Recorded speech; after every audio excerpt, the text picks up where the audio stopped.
শরীর শিউরে ওঠার মতো একটি ঘটনা।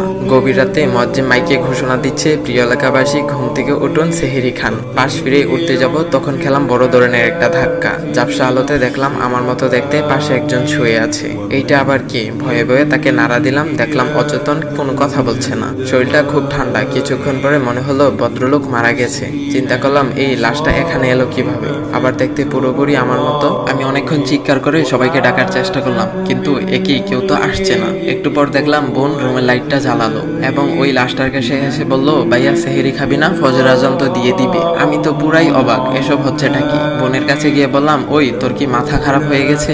লাশটা রুমে আসলো কিভাবে? এটা কার লাশ? দেখলাম সে আমার কোনো কথাই শুনছে না। সে লাশটা ধরে অবাক হলো এবং চিৎকার করে উঠলো। মুহূর্তেই পাশের রুম থেকে আব্বু আম্মু আসলো। আম্মু ধপ করে খাটের পাশে বসে লাশটাকে ধরে ঝাঁকাতে লাগলো এবং চিৎকার করে বলতে লাগলো, বাবা কি হয়েছে তোর? কথা বলছিস না কেন? কথা বল বাবা, কথা বল। আম্মুর চিৎকারের আওয়াজে চাচা চাচি, ভাই ভাবি, কাজিনের সবাই এসে জড়ো হলো। লাশটা দেখে সবাই ইন্নালিল্লাহ পড়তে লাগলো। আশেপাশে কান্নার রোল পড়ে গেছে। মুয়াজ্জিন যখন আমার বাবার নাম নিয়ে বলল, অমুকের ছেলে অমুক ইন্তেকাল করেছে, তখন আমি একটা হাই লেভেলের শক খেলাম। সবাই আমাকে বাদ দিয়ে লাশটা নিয়ে ব্যস্ত হয়ে পড়লো। কাউকে বোঝাতে পারলাম না যে আমি বেঁচে আছি। মনে হলো সবাই পাগল হয়ে গেছে। এক কাজিনকে খেপে গিয়ে একটা ধাক্কাও মেরেছি, কিন্তু দেখলাম সে বিন্দু পরিমাণ প্রতিবাদ করলো না। ফজরের পর লাশটা গোসল দেওয়ার ব্যবস্থা করা হলো। মুয়াজ্জিম সাহেব আরেকজনকে নিয়ে আসলেন গোসল দিতে। দুজন বলাবলি করতে লাগলো, আরে মৃত্যু কার কখন আসে বলা যায় না, এরকম তাগড়া মানুষ মারা যাবে কি ভেবেছিল? কাল বিকেলেই তো আমাদের সাথে হাসি মুখে কথা বললো। আমি লাশের পাশে দাঁড়িয়ে ওদের কথা শুনছিলাম। গোসল দেওয়ার পর কাফনের কাপড় পরিয়ে খাটের উপরে লাশটা রাখা হয়েছে। লাশটা ডাকবার জন্য মসজিদ থেকে কালো রঙের কাপড়টা আনা হলো। সবাই শেষবারের মতো লাশটাকে দেখার সুযোগ করে দেওয়া হলো।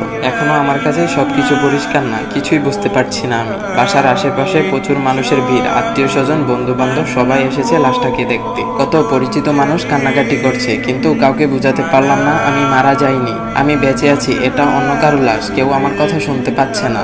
জোহরের পর জানাজার আয়োজন হয়ে গেছে। লাশটা নিয়ে যাওয়ার মুহূর্তে আম্মু আর বোনের লাশ ধরে সে কি কান্না!